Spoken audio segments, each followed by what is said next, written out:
Donc voilà, moi j'ai conçu des recettes, j'ai réadapté avec des distilleries et maintenant j'ai ma marque que je fais produire par des distilleries françaises. Bon, je veux toujours sortir de nouvelles recettes, c'est normal parce que c'est le truc qui est un peu excitant. Donc j'ai toujours l'impression de jamais avoir d'argent alors qu'en fait j'en ai soit plein dehors, soit plein en stock. J'ai fait le plus dur en créant une communauté importante sur les réseaux sociaux. Puis ensuite j'ai tout gâché en créant une boîte dont j'ai pas le droit de parler. C'est quand même être harceleur rémunéré, un commercial.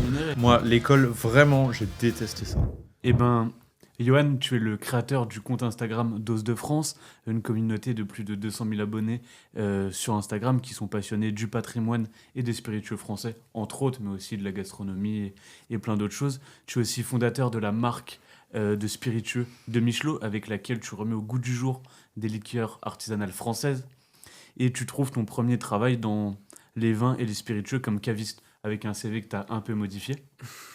Tuné.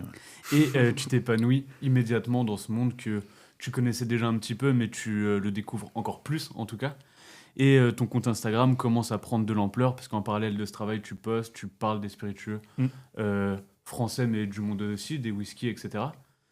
Et tu veux aller plus loin, donc tu lances Maquisard, mais aussi surtout de Michelot, qui est ta plus grosse marque actuellement. Et avec une première liqueur audacieuse, donc la Gentiane, et lorsque tu l'as lancée, t'as carrément fait cracher le site de la Maison du Whisky, ce qui est quand même pas mal, parce que la Maison du Whisky, c'est un énorme site. Et tu développes ta gamme, tu t'investis à 100%, tu y mets toutes tes économies, et en 2025, tu refonds entièrement tes produits pour avoir une marque encore plus développée, encore plus premium, et vraiment très qualitative pour t'y mettre à 200%. Et aujourd'hui, c'est un succès, tu séduis les bistrots, les restaurants parisiens, et tu commences même à t'exporter. Et comment on en arrive à se lancer dans quelque chose d'aussi complexe que créer sa propre marque de spiritueux ? C'est la première question. Merci de m'avoir invité, Romain et Flo. On se connaît un petit peu déjà. On se connaît un petit peu. Tu sais que c'est qualitatif parce que tu les as bien goûtés et que tu les vends aussi pour moi. Exactement. Mais merci pour le compliment. Bah écoute, comment on en vient à créer sa marque de spiritueux ? Alors, comme tu l'as dit, moi j'étais caviste avant, mais surtout avant j'ai monté plusieurs sociétés, moi. J'en ai pas spécialement parlé, tout simplement parce qu'elles sont mortes. En fait, je les ai mal gérées et elles ont disparu. Mais du coup, créer des boîtes, moi j'ai toujours fait ça. Et en fait, c'était plutôt dans ma vie, entre les boîtes que je tuais, je devenais salarié. Parce que il faut bien avoir de l'argent pour vivre, donc je devais retravailler. Mais je finissais toujours par recréer quelque chose. Donc forcément, en alliant mes réseaux sociaux qui commençaient à bien fonctionner et mes connaissances sur les spiritueux que maintenant j'avais acquises depuis plusieurs années, germe naturellement l'idée en fait de recréer une marque. Après, je l'avais légèrement fait en lançant Maquisard, comme tu as dit, donc ça c'était plutôt connu après de Michelot, mais en fait j'avais fait une cuvée avant, un an avant à peu près, en sortie de Covid, et ça n'avait pas marché parce que j'avais un positionnement qui était merdique. Mais du coup, a germé l'idée de faire quelque chose de plus générique. Les liqueurs, c'est générique, je peux en faire à l'infini, entre guillemets. Je peux répliquer plein de fois la même recette. Donc voilà, l'idée elle est venue de relancer quelque chose, mais qui n'est pas un single casque, quoi. Ok. Et pour l'instant, c'est ton projet qui fonctionne le mieux, sûrement ? De tes boîtes, en tout cas. De toutes mes boîtes ? Ouais, déjà il a 3 ans de survie, donc Ouais, c'est pas mal. Puis il a l'air de partir pour un peu plus longtemps, puisqu'on continue de grossir. Donc ouais, comparé aux autres, déjà tu sais, quand tu lances une boîte à 20 ans et que tu comprends rien à rien, c'est un peu différent que quand t'as appris toutes tes erreurs. Et quand t'es là, tu te dis ok, je veux faire ma marque de liqueur, t'as rien, t'as pas de distillerie à toi, comment tu fais pour faire ça ? En fait, dans le monde des spiritueux, et Flo, tu pourras me dire, même si toi, tu as une casquette particulière, puisque toi, tu es producteur et tu as ta marque, toi, tu as choisi la pire des solutions. C'est-à-dire que soit tu as le temps de produire et tu peux pas vendre, soit tu as le temps de vendre et tu peux pas produire. J'ai compris. Mais je connais très bien la problématique, je l'imagine facilement. Moi, ma force, c'était que, ayant travaillé en restauration pendant plusieurs années en cave, j'ai du réseau sur place. Et puis même, c'est mon métier, moi, d'être vendeur. De base, c'est la chose que je sais faire. Ensuite, je sais goûter des spiritueux, reconnaître des bonnes choses de mauvaises. Donc, j'ai juste conçu des recettes. Enfin, j'ai travaillé sur des recettes que j'ai ensuite sous-traitées en production à des distilleries. Parce qu'il faut savoir qu'une distillerie, c'est tellement d'investissement, de masse salariale, de temps de travail, en tout cas quand on est très gros, que là où on gagne de l'argent quand on est producteur, c'est fabriquer ce qu'on appelle à façon, donc fabriquer pour d'autres. Et beaucoup ont aussi leur marque, mais en fait elles augmentent leur volume et font des économies d'échelle en produisant de l'alcool pour d'autres. Donc l'immense majorité des alcools qu'on déguste tous les jours sont des marques qu'on appelle à façon, donc qui n'ont pas de production en propre. C'est quelque chose d'hyper courant dans le monde des spiritueux, qu'on peut même aussi retrouver dans le monde du vin avec les négociants finalement, qui ne sont pas des producteurs. Et ils prennent un risque qui est le leur, c'est-à-dire déjà ils donnent du cash tout de suite aux producteurs pour acheter un stock, tout en prenant le risque de vendre. Parce que vendre, c'est pas la chose la plus facile. Donc voilà, moi j'ai conçu des recettes, que j'ai réadaptées avec des distilleries, et maintenant j'ai ma marque que je fais produire par des distilleries françaises. Et je m'occupe d'en parler, de la vendre. Ok, super. Et parce que donc du coup sur ce projet-là, vous êtes associés, du coup vous êtes 5 si je dis pas de bêtises. Et donc ça c'est quand même des choses à prendre en compte. Et quand vous développez une nouvelle recette, quand tu vas vers tes associés pour leur proposer quelque chose, comment ça fonctionne? Vous faites des dégustations collectives pour valider, parce que c'est quand même tout un process à faire en commun, quoi. C'est un process Compliqué, hein. Il y a pire très strict, c'est-à-dire que vient toujours l'idée de moi de faire une nouvelle liqueur. En tout cas, j'en parle en réunion avec tous les associés. Mon père me dit non, parce qu'on gère mal les stocks. On s'embrouille. Mon associé Salim, qui lui, en gros, il n'y a que Salim et moi qui validons les recettes. On goûte, parce qu'on estime que c'est nous deux qui avons un palais. Je rectifie, parce que sinon ça sous-entend que les autres n'en ont pas. Mais c'est-à-dire que nous deux, c'est votre domaine. Voilà, c'est notre domaine, c'est notre milieu. On fait valider quand même par les autres pour savoir ce qu'ils en pensent. Mais non, mais grosso modo, moi je veux toujours sortir de nouvelles recettes, c'est normal parce que c'est le truc un peu excitant. J'ai fini par comprendre mon père. C'est vrai que quand tu commences à avoir plein de problèmes de production, de stock, etc., de gestion des stocks, des différents volumes, il faut savoir calmer. Donc là, on en a déjà 6 et c'est vraiment pas mal. Puis il faut ensuite les travailler en profondeur, voire même les améliorer, comme ce qu'on a fait en 2025. J'ai retravaillé d'autres recettes pour les améliorer, les adapter avec les 2 ans de critique qu'on avait eu. Donc j'en ai profité pour faire ça. Et là, maintenant, on travaille au rétablissement de la production pour avoir quelque chose de périn. Parce qu'on est dans un milieu où on avance l'argent pour produire. Même si on met des délais par exemple, si on met des délais de facturation à 30 jours, ce délai-là, il est quand même absorbé par le fait qu'il y a plus de 30 jours pour produire une liqueur. Donc je me retrouve toujours à devoir finalement avancer de l'argent avant de payer. Donc je négocie différentes facilités de paiement. Mais ensuite, moi, j'ai 30 jours derrière chez les professionnels encore pour me faire payer, plus les relances, etc.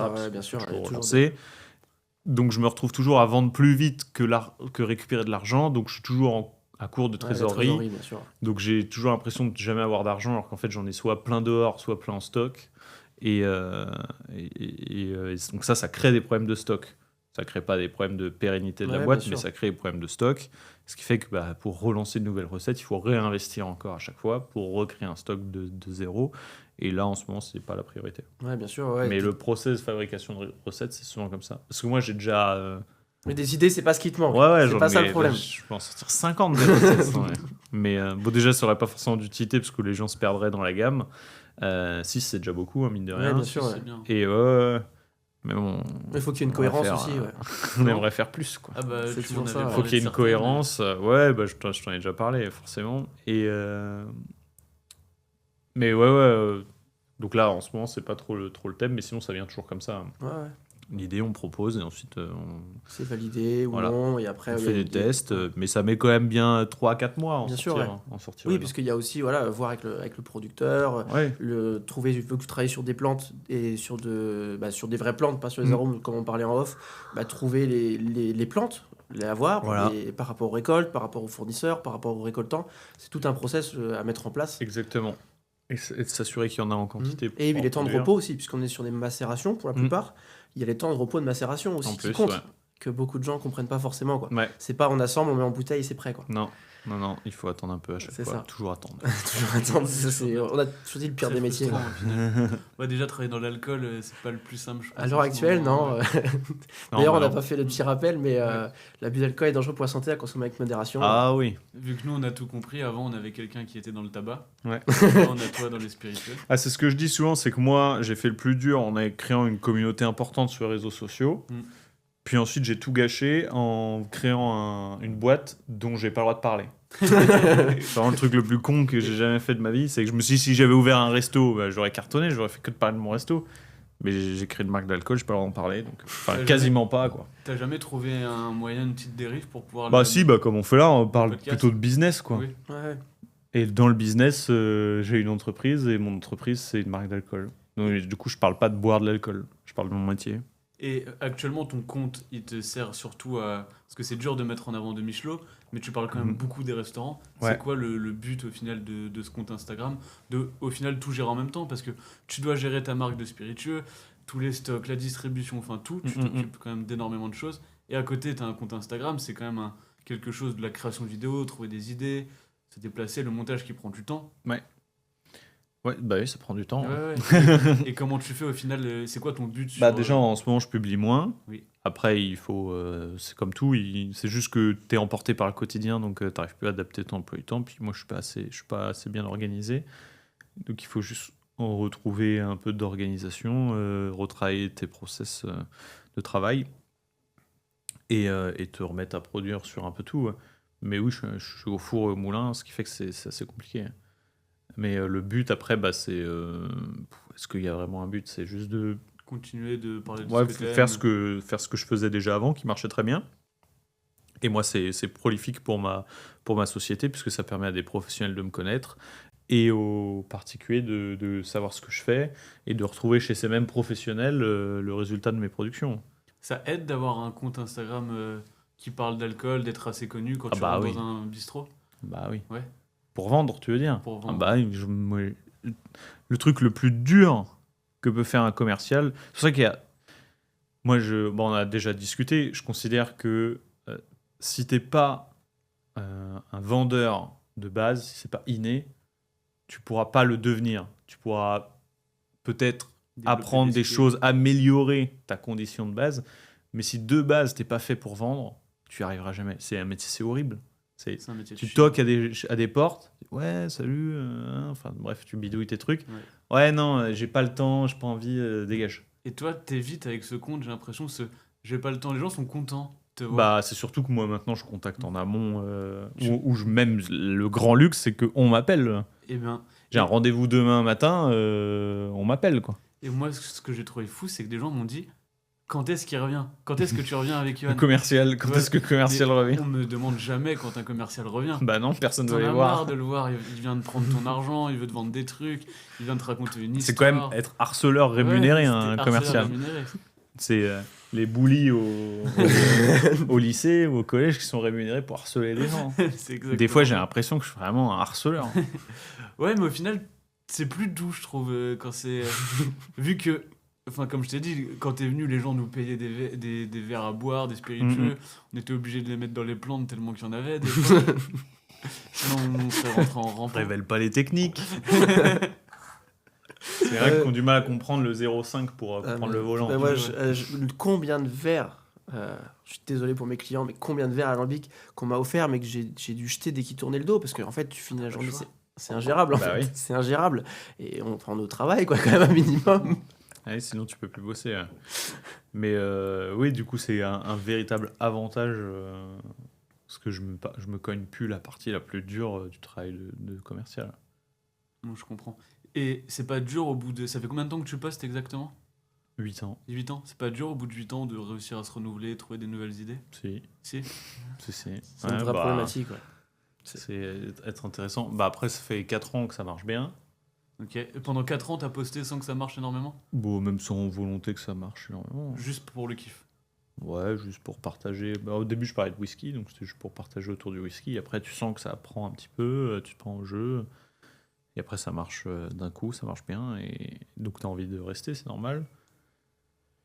Puis moi, après, j'ai aussi voulu créer cette marque pour avoir quelque chose de tangible qui existe dans le vrai monde en dehors des réseaux sociaux, parce que moi, je sais que c'est quelque chose qui peut... Déjà, c'est pas trop mon truc, D'accord. ce monde-là. Parce que tu vois, hier, on en parlait tout à l'heure, j'ai fait les trophées des meilleurs bistrots de Paris. Et au déjeuner chez le gagnant, ils ont invité plein d'influenceurs. Eux, tu les vois, c'est vraiment leur truc, quoi. C'est leur job. Ils filment tout parfait, ils sont toujours à la pointe. Ce qui est fou, c'est qu'ils ont honte de rien, tu sais, ils ont pas de gêne. Ils sont là, ils allument des lumières en plein. Et moi, je suis le pire. Je photographie rien, je filme rien. Et après, à la fin, je suis là, merde.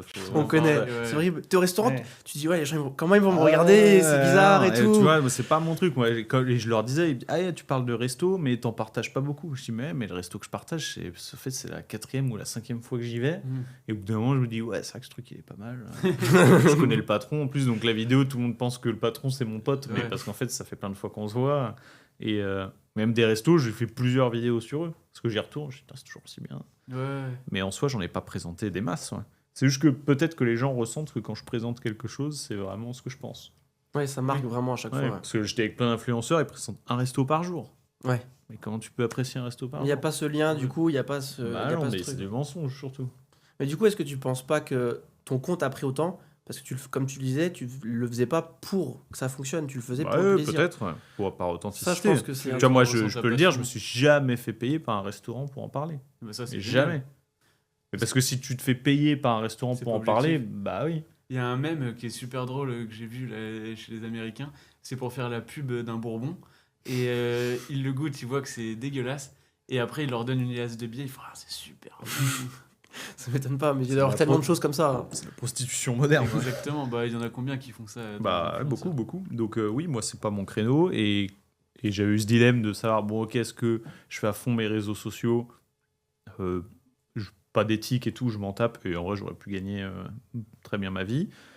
J'ai dit, bah non. Puis moi, j'ai envie de créer quelque chose de tangible, de toute façon, construire quelque chose. Et donc, j'ai fait ça. Plus ça va, plus mes réseaux sociaux deviennent secondaires.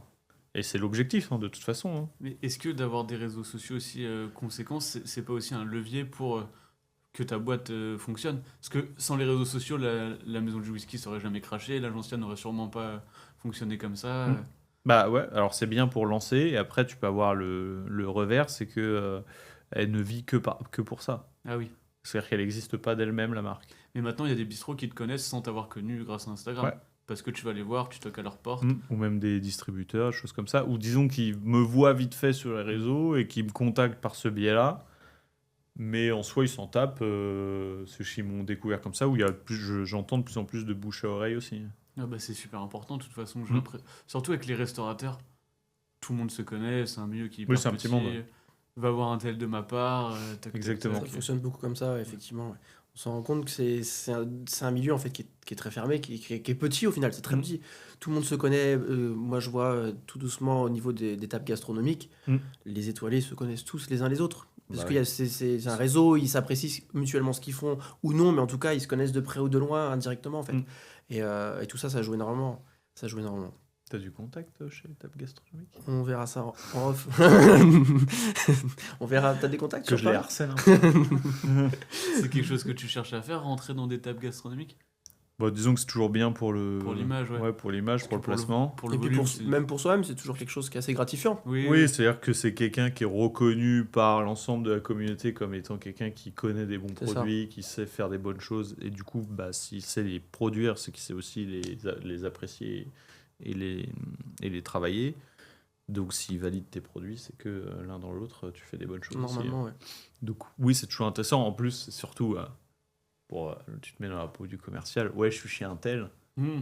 Tout de Ah suite, ouais. c'est ça. Ah mais attends, je peux pas prendre un truc qu'un tel a pris parce que ça veut dire que j'ai des goûts opposés à lui, donc ça veut dire que c'est forcément moi qui ai mauvais Mais goût. il y a des gens, biais psychologique, c'est tout bête, mais tu leur fais goûter. Peut-être que, je sais qu'on a déjà parlé de ça, ils vont apprécier, mais sans plus. Et par contre, ils vont savoir que c'est sur telle table ou à tel endroit, d'office, Mais mais c'est excellent ce t'as un- truc-là. Mais t'as un- c'est comme certaines étiquettes en vin. Ah bah complètement. Il y a des gars. T'as un effet de groupe aussi où des fois la première personne qui parle va donner l'avis global du groupe de la dégustation. Mm. Ça c'est un truc que j'ai vu. Et quand la première personne qui l'ouvre c'est pour dire du mauvais, et ben tout de suite l'opinion va baisser sur pas tous mais sur une partie du groupe, ils vont trouver le produit moins bon. Et ça, c'est fou. Des fois, ça m'emmerde. Les gens ont à peine goûté que t'en as un qui se plaint ou qui va dire ça c'est bizarre. Ça faut que tu parles en premier. Ouais, faut que je me dise la parole, je sois Voilà. vraiment le commercial. Tu le laisses pas parler. Voilà, t'auras aucune place. Et moi, je voulais revenir sur la partie multicarte, parce que du coup, t'as essayé beaucoup de trucs. Plus récemment, les podcasts également, sur beaucoup de choses. Et tu t'es heurté à un truc, c'est que t'as que 24 heures dans une journée. Ouais. Et comment t'arrives à gérer ce truc? Est-ce que t'as réorganisé ton emploi du temps? Parce que c'est compliqué d'avoir une journée type quand on fait des boulots comme ça. En termes d'organisation pure, qu'est-ce que tu essayes de mettre en place pour en faire un maximum, même si tu sais que tu pourras jamais tout faire? Moi, je suis quelqu'un, j'aime bien la routine, moi. J'aime bien, ok, je fais ça, tel jour, ça se passe comme ça, mon emploi du temps, c'est ça. Je suis pas un fêtard, donc je sors pas. Le matin, tu te lèves, tu sais ce que tu vas faire dans la journée. Voilà, ça, j'aime bien, je regarde mon emploi du temps. Ok, ma journée est structurée, du coup, j'ai pas de temps mort où je réfléchis à je sais pas quoi. Donc ça, j'aime bien. Le problème, c'est qu'il y a toujours des rendez-vous de dernier moment, des choses comme ça. Et que moi, par nature, je suis pas organisé. En fait. Je n'arrive pas à... dans ma tête, c'est, ok, je rêve, par exemple, je me dis, je fais un truc structuré, c'est-à-dire, je vends à un client, je me note dans mon agenda de le relancer dans un mois et demi ou dans 2 mois, machin. Je mets plein de process, j'ai des feuilles partout chez moi. J'écris des trucs sur les murs, j'ai des tableaux blancs. Un truc de fou, quoi. C'est mon propre bureau, ma pièce de psychopathe. Je révisais les cours comme ça, j'avais des post-it sur mes murs. Vraiment. C'est avec les Et en fait, punaises. mais c'est vraiment ça. Hein. Et en fait, je note plein de choses et je respecte rien. Ouais. Ce qui fait que c'est un chaos permanent, mais parce que c'est comme... En fait, il y a un truc qui vient tout dérégler et c'est terminé. Mais c'est hyper compliqué. Et t'as des logiciels, j'ai l'impression qu'ils sont hyper bien faits pour ça. Mais ne serait-ce que de les renseigner, de renseigner toutes les infos comme il faut, et ben tu le fais une semaine et après... J'ai essayé plein de logiciels et en fait, tu appuies sur le logiciel. Ouais. C'est comme ma to-do list. Quand ma to-do list, elle commence à avoir 50 trucs, mais je supprime ma to-do list. Je disais quoi, ça sert à rien. C'est plus une to-do list, c'est une archive archivée, on supprime et terminé. De toute façon, s'il y a un problème, il reviendra assez vite. Et ça, je me demande comment les gens ils font. Des fois, t'as l'impression, on en a déjà parlé de ces mecs-là. Tu regardes, en tout cas, ce qui point de vue extérieur. Ouais. T'as l'impression que c'est des psychopathes, les mecs. Ils sont hyper carrés, ils se réveillent toujours à 6h du matin. Ils vont toujours faire leur sport, leur to-do list, elle est toujours clean. Tout est toujours bien. Moi, des fois, il y a des trucs sur ma to-do, je les décale un peu. Et puis tu le repousses. Parce que j'ai pas envie de le faire. Je sais que c'est pas bien, mais... Et t'as l'impression que c'est des barjots. Je sais pas comment ils font. Ils sont disciplinés. Ouais, moi, j'ai beaucoup d'admiration pour ces gens-là, hein, parce que c'est juste la retranscription de la nature que j'ai toujours eue. J'ai toujours fait mes devoirs le dimanche soir dans mon lit à 23h. À l'école, j'ai jamais rien noté.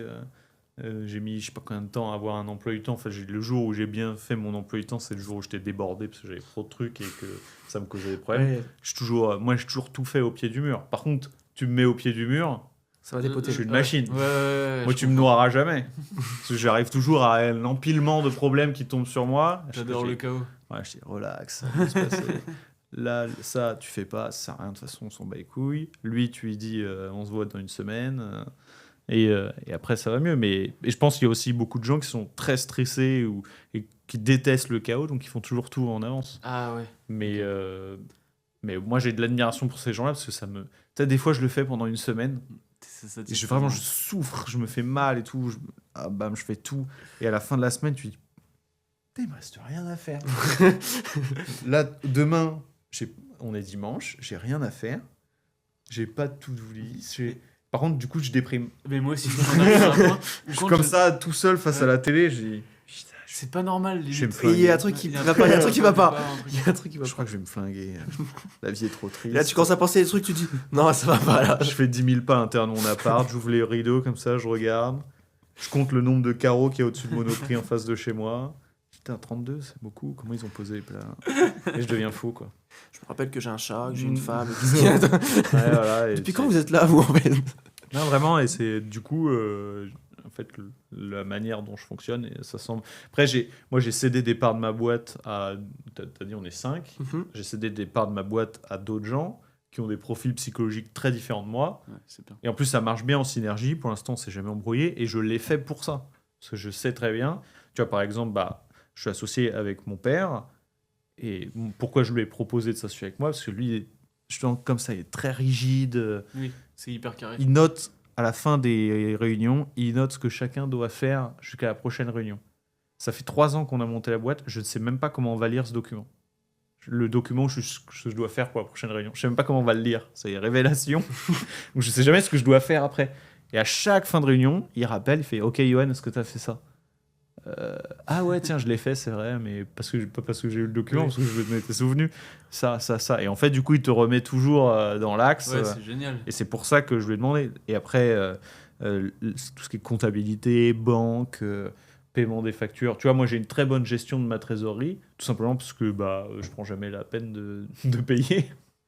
Donc, tu peux me relancer 8000 fois, je vois pas les mails, je vois rien. Donc, Ouais, c'est pas toi qui t'en occupe. ouais, du coup, maintenant, oui. C'est pour ça que je dis, ok, ça c'est un problème, parce que tu détériores tes relations commerciales, Je tu te confirme, c'est retrouves pas lui. noyé Je de mails. confirme, Voilà, mais pas c'est pas lui. bien du tout, mais je sais comment je suis. Moi, si je connecte sur la boîte mail, je vois 50 mails. Tu éteins la boîte mail. Oh là là. Après, bon, je commence toujours par les spams et tout, comme ça, hop, tu supprimes, tu fais, ok, il en reste plus que 35. Ça, tu prends le premier mail, il est comme ça, il faut faire une réponse hyper complexe, aller chercher 8 documents. Ah, l'enfer. Tu fais, oh là là, l'horreur. Donc, tu vois, tous ces trucs-là, hop, je les ai délégués et j'ai sacrifié des pourcentages pour ça, mais du coup, ça se passe bien. Et tu disais ces derniers temps que t'adores ce que tu fais de Michelot, tu kiffes au plus haut point. Mais un truc que t'aimerais faire, c'est faire un CAP en cuisine ou en pâtisserie, quelque chose comme ça. En fait, j'ai un regret dans la vie, c'est que j'étais trop jeune pour m'en rendre compte, mais maintenant que je vais avoir 30 ans, je m'en rends compte. Moi, l'école, vraiment, j'ai détesté ça. Et c'est pas pour faire un truc... Entrepreneur voilà. bullshit. L'école, j'ai détesté ça. J'étais pas bon, j'étais pas mauvais, j'étais normal. En fait, si je me mettais à réfléchir vite fait et à travailler sur 2-3 trucs, j'avais 12, 13, 14. Comme la plupart des élèves. Ah, et si je branlais rien, j'avais 8, 10, et j'ai eu le bac à 10,09, un truc comme ça. Vraiment, je travaillais juste. Juste ce qu'il faut. Et on m'a dit faut 10, j'ai eu 10, tu vois. Mais le reste, je m'en tapais. Mais je sentais que je pouvais. Enfin, c'était sûr que je pouvais. Si je travaillais plus, j'aurais eu des meilleures notes et j'aurais bien travaillé. Qu'on m'a poussé en filière générale. J'ai détesté ça, vraiment. Il y a plein de gens qui disent ouais, si je pouvais revenir en arrière, je reviendrais au lycée. Mais jamais de la vie. Moi, je reste au collège. Je reviens en maternelle, je fais des siestes, mais je reviens pas au lycée. C'est horrible. C'est horrible. Les études supérieures, j'ai détesté ça. Et donc, si je pouvais refaire ma vie, je ferais du pro direct et en restauration parce que j'aime bien ça. Cuisine, pâtisserie, etc. Mais je ferais pro dès, je sais pas, c'est quoi, 14 ans 14, 15 Ouais, ans. mais ça, c'est une vraie problématique. Moi, en Je tout cas, serais notre pro génération. apprenti. C'est que c'était mal vu. Mais on ne mettait pas en de avant faire un du tout. métier pro, Ouais. Et on nous disait que c'était pour les abrutis. C'était Ouais, c'est ça, dénigré, exactement. c'était énormément dénigré. Et moi, je me rappelle très bien, ça m'avait marqué, parce que moi, j'ai fait une filière professionnelle pour le coup, qui n'a rien à voir avec ce que je fais à l'heure actuelle. Mais au collège, limite, ils nous disaient si tu travailles mal, tu vas finir en pro. Quoi. Exactement, ouais. Bah oui, c'est ce qu'on me disait. Et c'est Donc triste. moi, Quoi. toi, t'avais 14 ans, tu dis je veux pas être avec les abrutis. Ouais, c'est ça, tu dis ça parce que toi, tu sais pas en fait. Ouais. Sauf qu'à l'heure actuelle, moi, je connais des maçons et des couvreurs qui s'en sortent bien mieux que, Oui, que des gars qui ont fait des carrément. écoles de commerce. Carrément. Complètement. Puis tu rentres dans les trucs bullshit. J'ai fait du droit, mais laisse tomber. T'as fait une fac de droit, toi? Ouais. Tu l'as fini? Non. Ah non, c'était l'horreur. C'était l'horreur, mais tu rencontres des gens bizarres. Tu rentres dans une grande culture du vide de plein de gens qui... En fait, comme on t'a dit que t'étais là parce que t'étais intelligent, le problème, c'est que du coup, les gens, ils se croient intelligents. Alors que la plupart ne le sont pas, en fait. Ils pensent qu'ils sont intelligents parce qu'ils ont eu le bac, mais 90% des gens ont le bac. C'est très facile de l'avoir. Tout le monde sait boire de l'eau, tu vois. Ça fait pas de toi un génie. Et en fait, ils arrivent à des études supérieures et ils se croient brillants. Et ils se croient surtout brillants, et en plus, ils sont méprisants sur ceux qui ne l'ont pas atteint. Mais non, il y a plein d'abrutis. Et en plus, en droit, la plupart des choses, moi, je l'ai fait, donc je sais très bien. La plupart des choses, c'est apprendre par cœur. J'avais des gens à côté de moi, ils apprenaient tout par cœur et ils avaient des bonnes notes. Enfin, tu leur demandais de cogiter 2 minutes sur quelque chose. C'était fini. Bah, Il n'y avait plus personne. Énormément, même au lycée, je m'en souviens, ceux qui avaient les meilleures notes pour beaucoup, ils apprenaient par cœur. Ceux qui avaient une bonne mémoire, Voilà. c'était plus de la mémoire que de Et quand t'avais des problèmes où il fallait un peu réfléchir, et ben là, c'était... fini. Vide absolu. Et tu vois, bah, quand tu montes une entreprise, ensuite, tu es obligé toujours de, pas forcément réfléchir à des problèmes, mais tu es toujours obligé de résoudre des problèmes. Ouais, exactement. Ouais. Et bah, après, c'est une mécanique de vie qui vient. De toute façon, c'est comme ça. Moi, Je fais tous les que matins, ça. je me réveille, il y a un problème qui va apparaître à un moment dans la journée, mais je sais pas quand, et plus ou moins grave. Mais hier, j'ai eu un grave problème qui s'est résolu aujourd'hui sans que je fasse rien.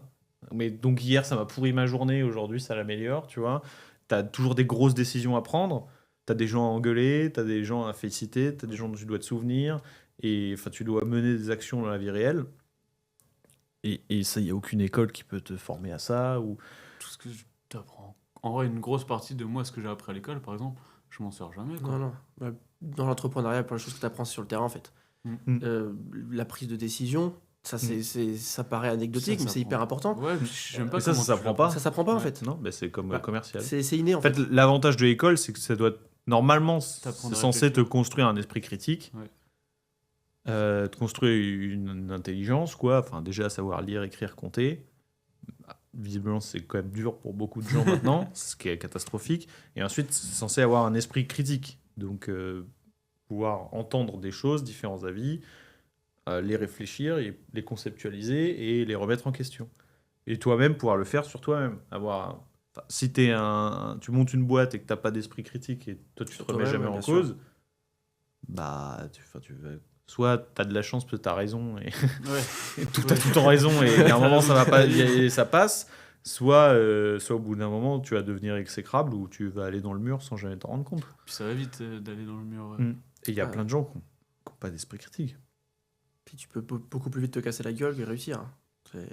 Oui. C'est pas Ouais, j'ai fait 3 fois. Après, ça c'est pareil, en France, on méprise beaucoup l'échec. Là où, enfin, moi, j'y suis jamais allé, toi, Romain, un peu plus, mais c'était pas forcément au niveau business. Mais aux États-Unis, par exemple, un échec, c'est une préparation pour une victoire, quoi. Il y a ce côté-là. Ouais. En France, le gars, ouais, t'as vu, il a déjà coulé une boîte. Ouais, t'as vu, il a déjà coulé 2 boîtes. Ouais, mais Je trouve qu'on dit ça, toi.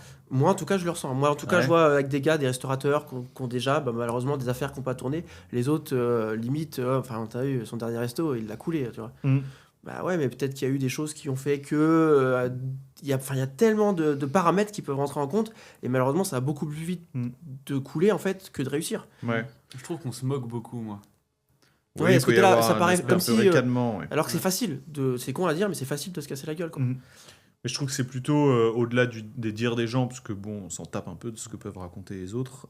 C'est surtout au niveau institutionnel que c'est quelque chose comme ça. l'enfer. Tu vois, moi, j'ai déjà été interdit de crédit, Ouais, par ouais. exemple. Je dis, mais merde, c'est-à-dire que je peux rien Ouais, faire ouais. pendant je sais pas combien d'années, juste parce que tu peux pas emprunter pas, d'argent ou on tape son nom à la banque. Je sais pas si vous avez déjà vécu, mais moi, ça m'est déjà arrivé des choses où tu tapes ton nom à la banque, T'étais la bloqué. personne, elle vire l'écran, tu sais, elle te regarde. Tu te dis, mais attendez, j'ai jamais vu quelqu'un d'aussi jeune où c'est tout rouge, votre nom, là, Qu'est-ce que vous c'est avez fait? Et puis j'ai même vécu avec de Michelot autre chose, c'est que j'ai été fiché à la Banque de France. Donc j'étais au-delà d'interdit bancaire, c'est que je pouvais rien faire, quoi. Pourquoi? Après, c'est une connerie, mais en gros, quand tu crées une boîte, tu mets ton capital social, et après, tu peux faire ce qu'on appelle des apports en compte courant associé. Bon, moi, je prête 10 000 euros à ma boîte, et donc ça rentre dans ses dettes. Et moi, j'avais fait, en gros, comme la boîte avait bien commencé, je me suis dit, c'était complètement con de ma part, mais je me suis dit, on va faire un bilan rapide sur les premiers mois, au lieu de faire 1 an et demi, quoi. Et en fait, à ce bilan-là, donc, t'as jamais été dans le rouge, t'as pas de crédit, ton solde est positif à la fin de l'année, mais si tu prends le solde que tu as et que tu soustrais les apports en compte courant associé, ton solde est négatif. Capital social était de 1 000 euros, et on avait un solde négatif de 3 ou 4 000 euros, je crois. Ah ouais. Et il y a des barèmes en France, donc c'est pour ça que je te dis c'est plutôt au niveau institutionnel, en France et notamment au niveau de la Banque de France. Si ton solde à la fin de l'année est 3 ou 4 fois inférieur à ton capital social, tu es en situation Critique. Voilà, critique, en gros tu vas crever, machin. Alors que c'est 3 000 balles. Tu dis mais 3 000 balles c'est rien. Qu'est-ce que tu me racontes? Je les ai les 3 000 balles sur le compte. Enfin, c'est complètement con, c'est juste parce que je me suis pas remboursé. Et bah, pendant 1 an, j'ai été interdit d'avoir quoi que ce soit dans une banque. Ouais, et puis ils veulent rien comprendre. Ah bah non, mais monsieur, regardez. C'est marqué là. Ouais. Même Et ton au compte milieu perso, de l'année, tu rembourses, t'as tout fait, c'est bon, t'as tout réglé. Maintenant, t'es dans le. tout prend Non, le non, temps. un an. Et pour ta boîte ou même pour ton compte perso? Bah après, je sais pas, j'ai rien tenté au niveau de mon compte perso pendant cette année, mais c'était au niveau de ma boîte. Je pense que ça joue pas trop en ta faveur. Ouais, ça aide pas forcément. Ouais. Eux, ils sont jamais trop en ta faveur. Et donc pendant un an, bah tu vois, on aurait pu accélérer beaucoup plus vite sur demi-clos parce qu'on aurait pu faire des crédits, des choses comme ça. Bah non, interdit. Et Et ça, t'as beau lui dire, le banquier, mais tu vois bien que la boîte elle marche. T'es cool, Ouais, il y quoi. a de l'argent qui rentre, il y a pas de Ouais, problème. mais, il était interdit par la France de me prêter de l'oseille.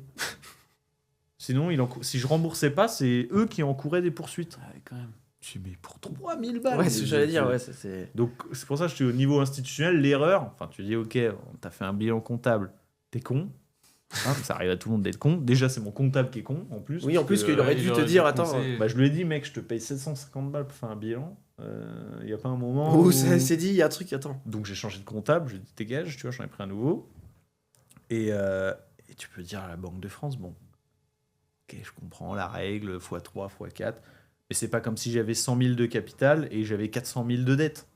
Oui, là, il y a intérêt d'avoir du gros client qui arrive. Je sais pas ce que tu vends, mais il y a intérêt d'avoir du gros client qui débarque. Quoi qu'il arrive. Ouais. 3 000 euros. 3 000 euros, c'est même pas, c'est 10 jours de vente, quoi. Bah oui, c'est ça. Même pas, à cette époque-là, oui, ça devait être ça. On démarrait à peine, mais ça devait être 10-15 jours de vente. Je me suis dit, mais c'est stupide. Et donc, un an, pénalisé pendant un an. Juste pour une vieille règle où t'as beau faire des demandes. Et après, moi, comme j'étais à Société Générale, je leur dis, bon, ce qui est ma nature propre, je leur dis, bon, c'est vous qui êtes des gros cons, vous m'écoutez pas, vous dites de la merde, je vais aller à la BNP. La BNP, ils sont dans toutes les affaires de fraude et tout, donc je me dis, bon, la BNP, il y a moyen de...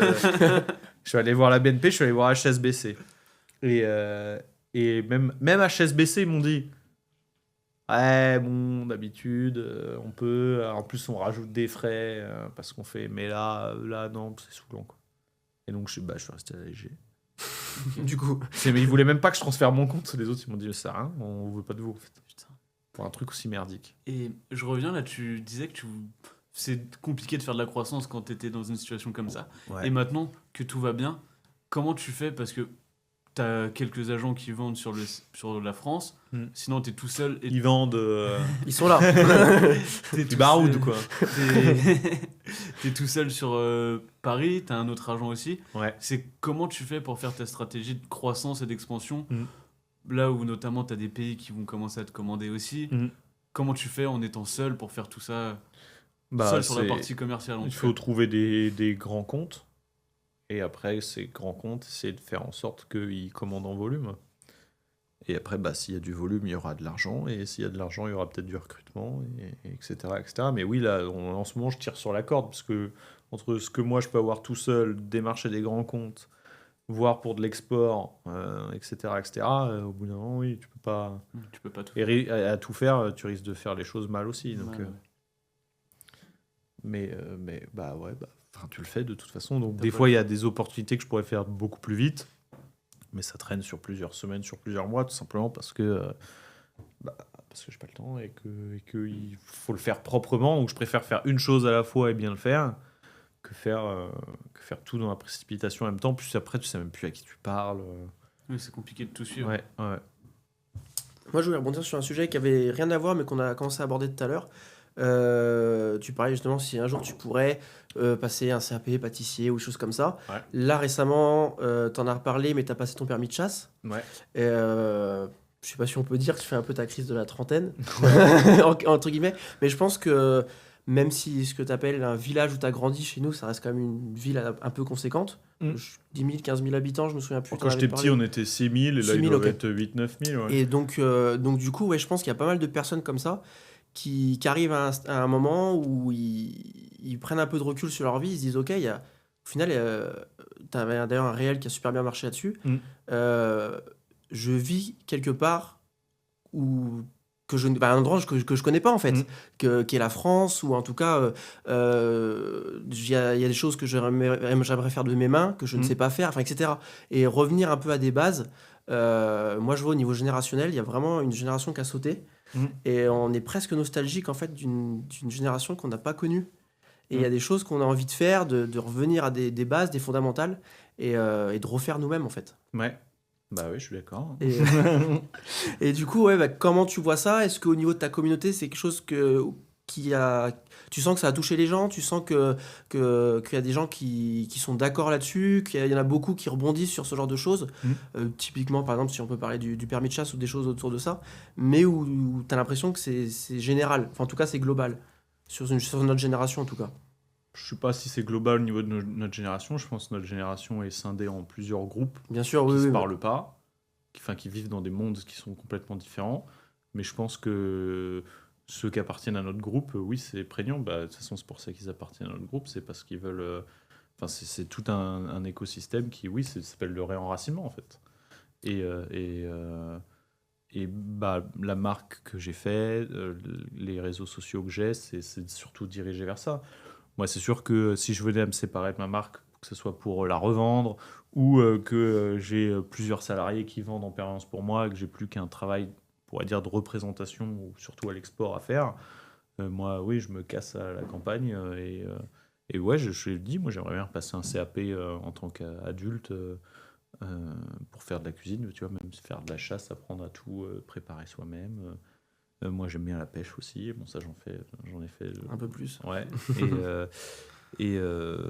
Bah, voilà, cuisine, avoir ta baraque, rénover ta baraque. Ouais, des choses simples, mais au final Ouais. qui Ouais. épanouissent Bah, plus, en fait. quand j'étais plus jeune, je rêvais de faire plein de fric, travailler à la défense, machin. Maintenant, j'aurais ça en horreur. Mais oui, enfin, on le voit de plus en plus, des trentenaires, des quarantenaires qui se cassent de Ouais, ce genre bien de sûr. boulot parce que ils ont aucun sens en fait. Moi, je le vois au niveau de la distillation, il y a beaucoup de citadins qui font des reconversions dans des métiers comme ça, des brasseurs, des distillateurs ou autres.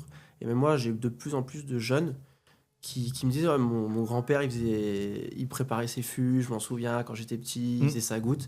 Et du coup, ils reviennent à l'alambic pour préparer leurs fruits, venir faire et refaire ce truc-là, et même des bandes de potes, en fait.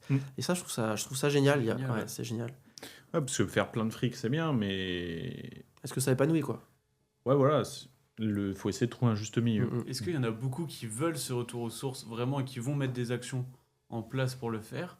Ou juste ils en parlent, ils voient des vidéos sur Insta d'un mec qui coupe du bois et qui laboure son champ ou je De sais toute pas façon, quoi. c'est toujours un entonnoir. Ouais.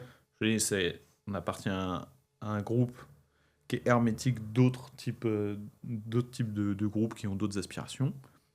Et ensuite, il y a une partie qui s'engage un peu plus, une partie qui va complètement, une partie qui devient limite à la fin de l'entonnoir ermite. Donc après, il y a chacun son degré d'implication là-dedans. Mais oui, tu vois, par exemple, moi, j'ai jamais eu de chien. Mes parents, ils voulaient pas de chien parce que mes parents, ils aimaient bien voyager et tout. Bah, du coup, moi, j'aimerais bien avoir un chien. Ouais, des trucs simples, mais Voilà. qui sont Si des... tu regardes un être innocent, comme ça, qui t'est entièrement Qui te dévoué, qui est tout le temps content, voilà, C'est un stagiaire, ça, non? c'est agréable, exactement. Bah, tu le ramènes pour vendre des bouteilles, je suis sûr que t'en vends beaucoup plus. Ça marche à tous les coups, le chien. Ouais. Ah, il est trop mignon, ouais, t'as vu, prends ça. Il s'appelle comment? René Pi. Exactement. Tu mets une petite veste de Michelot Ouais, impeccable. tu lui mets une doudoune, il va bien vendre. Un carton plein. C'est Mais bestial. oui, c'est une bonne question, t'as raison, oui. Donc moi, j'essaye toujours de réfléchir parce que les algorithmes des réseaux sociaux sont faits exprès pour te mettre dans une C'est bulle ça aussi, ouais. qui t'écarte de la réalité. réalité. Oui. Donc, je pense pas que ça soit générationnel. Ça touche une partie de notre génération. C'est sur un fragment de notre génération. Donc c'est en partie générationnel. Mais oui, il y a eu la génération de nos grands-parents qui ont fait l'exode rural, nos parents qui ont fait souche dans les villes. Et après, si on a eu des grands frères, des grandes sœurs qui, eux, ont exploré en avance les études de masse où tout le monde en a fait, puis nous, on nous a dit de faire pareil. Et de toute façon, maintenant, on le voit sur les générations qui ont 10 ans de moins que nous, ils ont tous un diplôme, mais ils n'ont pas de taf, ou Ouais. ils ont des tafs de merde. Donc, Combien ont des bacs plus 5 et ont rien du tout? Ouais, ils sont pas de boulot derrière. Ouais. voilà, donc c'est un modèle qui n'est pas viable, en fait. Mais le problème, c'est qu'il y a toujours un décalage entre le moment où on s'en rend compte et le moment où derrière, il y a des... Est-ce qu'il y a des vraies actions mises en place déjà? Parce que Mm. on en parle, on n'est pas les plus intelligents de la Terre, je pense que c'est pas compliqué de s'en rendre compte. Oui, Et il pourtant, suffit il y juste a rien d'observer, qui ouais. bouge. toute façon, c'est avec le temps. Hein, tu vois, moi, j'ai C'est 30 comme ans, tout, ouais. j'ai arrêté mes études à 21, 22 ans. Mais il y a quand même eu du temps pour m'en rendre Ouais. compte. C'est comme ça, enfin, c'est un chemin de Puis ça se trouve, dans de la 10 ans, vie. ça sera encore différent. Et voilà, il y a ce côté-là aussi. Hein. Ouais, peut-être. Qui Je sait. vais pas me spoil. Tu seras- On va voir dans 10 ans où ça en Dans sera. 10 ans, t'aimerais bien Johan Colo à la campagne? Ouais, oui, c'est possible, oui, avoir une belle maison. J'aimerais peut-être avoir racheté d'autres marques de spi. Tu te Ou, fixes des objectifs fixes ou À long terme, là t'as plus ou moins des directions et tu vois où ça te mène. Ouais, j'ai des grandes directions et je vois où ça me mène. C'est Parce que plus... les objectifs fixes, ça sert à rien, ça va changer. Ouais, parce qu'il y a toujours un truc qui va Bah faire ouais. que ça va te dériver ou autre. Bah oui, tu vas changer, mais des grands axes, globalement, tu les respectes à peu près. De toute façon, en évoluant, tu bouges tout doucement, mais oui, tu te fixes des grands axes. On en parlait dans un autre podcast avec Sandro par rapport à ça, justement, parce qu'il y a beaucoup de choses, je pense, dans ton parcours qu'on fait que tu as rencontré des personnes qui t'ont emmené à certains endroits. Est-ce que tu penses que le relationnel et du coup les contacts que tu peux avoir peuvent tout changer des fois très rapidement? Bah oui, c'est clair. Moi, j'ai rencontré, mon métier, c'est aussi voir plein de monde. J'ai rencontré des milliers de gens ces 3-4 dernières années. Bah forcément, c'est une influence. Ouais. Ouais, parce que dans le lot, tu peux avoir une personne qui va te dire tiens, va voir telle personne de ma part, ou tiens, je connais telle Ouais, personne. bien sûr. Le permis de chasse, c'est d'autres commerciaux d'alcool qui sont mordus de ça, qui m'ont dit ouais, vas-y, il faut que tu viennes avec nous, du coup, il faut que tu le passes, machin. Enfin, c'est l'ensemble des. T'es la somme de l'ensemble des personnes que tu Les croises 5 aussi, personnes que tu fréquentes. consommes. Que Ouais, tu voilà, fréquentes le peut-être plus. des 5 personnes, je sais pas, mais forcément que ça t'influence dans une direction. Enfin, je travaille dans un milieu. Du coup, je travaille pas au milieu de personnes qui font que du sans-alcool Ouais, et qui et mangent puis- pas de viande. Tu vois. Pas trop. Ouais, donc forcément que ça t'influence aussi, mais après, tu as un corpus de base qui est ta personnalité. T'es pas qu'une page blanche. Ouais, encore. Enfin, j'espère. Normalement, non. Ouais. Sans alcool, il y a un projet de Michelot sans alcool?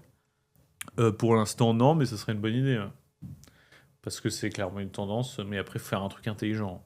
C'est pas juste, Quelque chose de- ouais, c'est une tendance, du coup, il faut lancer ça. Fait dessus. Il y a des choses qui sont intéressantes à faire. Je le pense sincèrement. Après, je pense que sans alcool, du coup, c'est pas pour aller conquérir une part de marché qui qui boit pas d'alcool et qui va boire du sans alcool.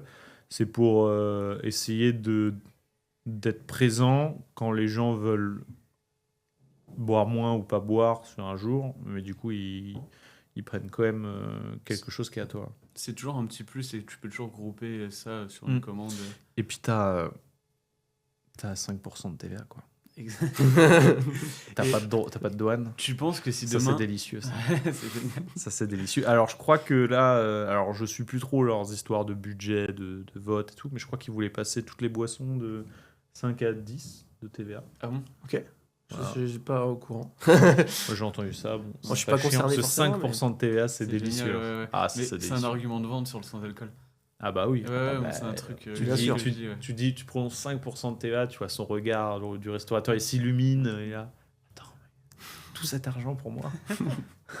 Tu penses que si tu sortais un sans-alcool, t'aurais une partie des gens qui te suivent qui te diraient c'est n'importe quoi, Non. c'est pas la France. Non, Ok. je pense pas du tout, non. Les gens sont ouverts à ça. Moi, ils trouveraient ça bien, je pense. Honnêtement. T'as beaucoup de gens qui sont, qui sont dans notre métier, qui sont à fond contre. J'en entends beaucoup, j'en vois beaucoup sur LinkedIn notamment. Des mecs qui, par exemple sur les vins sans alcool, qui disent c'est pas du vin, c'est une aberration. Mm. Qui ont un axe qui est vraiment contre. J'en vois beaucoup. Après, la bière, par exemple, ça s'est vachement démocratisé. Ouais, ça a maintenant plutôt t'as bien des pris. bonnes Ouais. bières sans alcool. Le vin est en train de progresser de fou. Hein. Je discutais avec quelqu'un qui veut carrément faire des parcellaires d'appellation dans la Loire sans alcool, faire des super trucs qui soient plutôt premium, pas les mêmes que ceux de LVMH qui sont vraiment hors de prix. Je crois que c'est Bloom quelque chose, je sais plus le nom exact, mais qui sont assez chers. Et Mm. t'as un marché qui devient de plus Oui, en ils plus font gros. un millésimé à 300 balles, je Ouais, crois, un ou à truc- 150 balles. Je sais plus combien ça Ça coûte, mais s'appelle c'est... Blue Moon ou Blue... je sais Ouais, plus quoi. c'est Bloom quelque chose. Bloom, non. Peut-être juste Bloom, oui. Et qu'est-ce que je voulais dire? Au niveau du choix des associés, bon, c'est des gens qui t'entourent. Mm. Ça s'est fait naturellement. Bon, je sais que c'est Gaëtan, si je dis pas de bêtises, Mm. avec qui tu avais déjà été associé par le passé. Mm. Le reste, ça s'est fait naturellement. Ça s'est fait parce qu'il y avait des besoins, peut-être des fois en trésorerie, peut-être comment on choisit s'associer, parce que c'est quand même hyper important, ça structure ton entreprise, quoi, quand même. Bah, moi, du coup, je suis associé avec Salim, donc, qui est suisse. Je me suis associé avec lui parce que lui, il avait des connaissances approfondies du milieu et que je trouvais qu'il avait un bon palais, puisqu'il était déjà embouteilleur de whisky avant. Tout à fait, bien sûr. Et je goûtais enfin, il l'est toujours, et je goûtais ses produits, donc je trouvais que c'était quelqu'un qui goûtait bien, signe qu'il y connaît quelque chose, et qui connaissait la logistique, la manière dont fonctionne l'alcool, et qui avait des contacts à la maison du whisky pour nous rentrer dès le début. Je suis associé avec mes parents parce qu'ils ont les compétences que j'ai citées tout à l'heure, Bien c'est-à-dire sûr, ouais. de structure, d'organisation, bancaire, comptable, machin. Et après, il y a Gaëtan, mais qui est venu après, Oui, ok. et oui, qui est un pote d'enfance avec qui je suis associé sur... Enfin, j'ai jamais créé une boîte où il n'était pas associé avec moi. Ok. Ouais, c'est vraiment ton partenaire de Ouais. business, entre guillemets, depuis toujours. Alors, soit c'est, du coup, c'est signe que ça va foirer, parce qu'on a toujours tout foiré. Soit c'est signe de longévité, mais c'est quelqu'un avec qui j'ai une confiance aveugle. Parce que quand tu craches des boîtes, c'est-à-dire que tu te retrouves au tribunal ensemble, tu te retrouves avec des dettes d'argent entre l'un et l'autre. C'est toujours le moment où tout explose entre des personnes même qui étaient très fusionnelles avant. Nous, ça n'a jamais... Ouais, quand tu résistes à ça, tu résistes à tout, entre guillemets. Ouais, quoi. voilà. Enfin, c'est le gars qui a accès à toute ma vie. Parce qu'il y en a beaucoup qui le disent, s'associer, c'est presque se marier. Hein. Ouais. Ouais. Donc, Heureusement, je suis pas mal avec lui, mais ce qui me ferait chier. Après, ça va, il est loin, il est en Haute-Savoie, donc il me tape pas sur le système toute la journée. Parce qu'il est italien, donc il aime bien. Il parle beaucoup. Les réunions au téléphone avec lui, c'est 1h30, 2h. Voilà, on parle, beaucoup de projets. Et après, lui et moi, on est vraiment très. Vous allez de l'avant. Ouais, on est les moteurs, quoi. Là où Salim temporise peut-être plus. Il est suisse. Là, il peut pas nous blairer. Il est fou, à chaque fois, il dit non, mais... Et en plus, la chose qui m'avait fait marrer, une petite anecdote, quand on a créé la boîte, il m'a dit qu'il avait fait dans sa vie, il avait déjà fait une formation, je sais pas comment ça s'appelle, mais une formation, pour apprendre à communiquer avec les gens, pour leur parler de manière à désamorcer désamorcer les situations, pas de conflit. Et donc moi, je peux être assez impulsif, mais en fait, moi, je suis très calme, et d'un seul coup, je suis très impulsif, puis après, ça va. Gaëtan, lui, c'est impulsif tout le temps. Tout le temps. Et donc, imagine un Suisse qui, déjà, en plus, a fait des formations pour des trucs pour calmer les tensions. Le gars, voilà, c'est Suisse Premium. Donc, Suisse au carré. Et le mec, donc, des fois, il me parlait au téléphone, j'étais là, mais je suis pas un demeuré. Pourquoi tu me parles lentement? J'ai l'impression que tu parles à un handicapé ou à un mec à un parloir d'une prison, qu'on va sédater ou. T'as fait du Montessori. Voilà, du coup, c'est là, j'ai l'impression que tu me fais du Montessori. Arrête, ça me stresse encore plus. Ils t'ont mal appris à ta formation. Moi, ça me fait vriller. Mais du coup, oui, il est très très calme. Donc ça vient tout balancer. Mon père qui est toujours non. La plupart du principe, c'est non. Donc, il faut toujours travailler des arguments. Ça t'oblige à toi-même travailler, dire est-ce que c'est vraiment une bonne idée? Et donc ça fait une belle complémentarité et j'en suis assez content. Ouais. J'en suis assez content, ça donne un résultat où on se marche jamais sur les pieds et puis ça aide tout le monde à progresser. Moi, en 3 ans, j'ai appris à me calmer. Salim a appris à dynamiser un peu. Voilà, s'énerver un peu, à faire comprendre que des fois, il y a des choses que tu te mets dans la tête qui n'existent pas dans le vrai monde. C'est pas parce que quelqu'un dans ta tête a une aura spéciale que ça existe dans la vraie vie. Enfin, t'as le droit de t'imposer dans la vie, dire à des gens que t'es pas d'accord et dire à des gens qui font n'importe quoi d'aller se faire mettre, ça n'a rien changé, quoi. Ouais. T'as le droit de t'imposer, quoi. Et il y en a, c'est pas naturel chez eux, ils y arrivent pas. Hein. J'ai même appris qu'il y a des gens qui ont du mal à passer des coups de téléphone pour commander à bouffer. Ouais, il y en a beaucoup. Mais c'est vrai. Hein. Réserver des tables. Mais ouais, t'imagines la difficulté. Il y en a beaucoup. Après, moi, de base, je déteste le téléphone. Ouais, toi, tu pas le téléphone, ouais. Je m'y suis mis, mais moi, la base, vraiment, passer un coup de fil, c'était une épreuve. Il y a vraiment des années, hein, mais moi, tu me mettais à 18 ans, fallait appeler quelqu'un. Moi, le téléphone, c'était... Ouais, vraiment. Moi, au début, je me suis forcé à dire bonjour quand j'appelais quelqu'un. Parce que tu sais, j'appelais, je disais, ouais, du coup, j'ai besoin de ça. Et je disais, non, c'est pas possible de faire une chose comme ça. Et puis, je m'en rendais compte moi-même. Tu sais, puis la personne en face, elle réagit bizarrement. Tu sais, toi, tu lui parles et dit, bonjour. Ah oui, ouais, bonjour, ça va, tu vas bien. Il y a des enfants, ça se passe comment? Oui, il y a un truc qui m'avait marqué au tout début quand tu as commencé à vendre tes produits. Tu les démarchais sur Facebook. Tu les appelais pas, tu leur envoyais des messages. Les messages, privés sur je Facebook. travaillais beaucoup par message au début. Et après, c'est pas con parce que tu as souvent en direct avec le gestionnaire du restaurant. Mais c'est vrai que je me suis dit, c'est pas quelque chose Il y a que ce je côté-là, fais. ouais. Parce que par la suite, j'ai vu, souvent quand t'appelles, t'as rarement le patron en direct. Le patron est pas là, je suis désolé, voyez plus tard. Enfin, il y a plein de choses comme Ouais. ça. Et il y avait ce côté-là, déjà, t'appelles, t'as le stress, ça décroche, des fois, c'est même pas la bonne personne.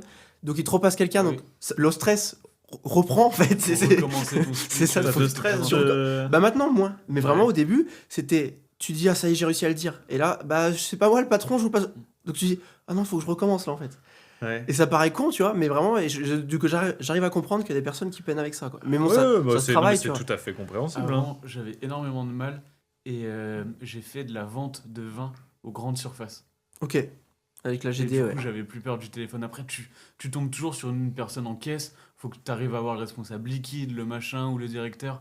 C'était un enfer sans nom. Tu te fais mais têche d'une manière, mais tout le temps. C'était le pire que les restaurateurs. Les grandes surfaces, je ne veux plus jamais vendre aux grandes surfaces.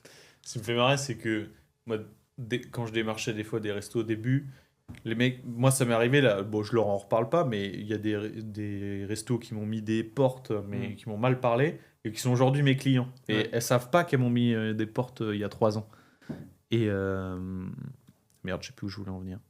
Mais enfin bref, j'ai oublié où je voulais en venir. Mais c'était pour rebondir sur ce que tu disais sur les grandes surfaces. Et sur Le le fait démarchage. d'appeler, de démarcher. Enfin, en gros, à force de le faire, bon, Ouais. déjà, tu te désensibilises, forcément. Ouais, maintenant, t'as Et, acceptes la et puis, après, il faut avoir une personnalité où tu apprends à t'en foutre.